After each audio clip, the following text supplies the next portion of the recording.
This is the results from beams 1 and 2. Some pretty fair lumber, and here's what we got left. See a step there.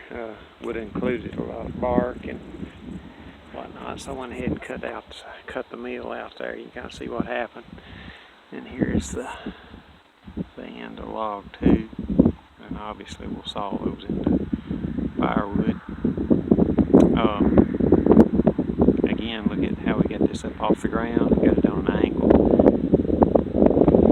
See the mill over there laying flat on the ground. And we're on a downward slope on these. What's left of them. So,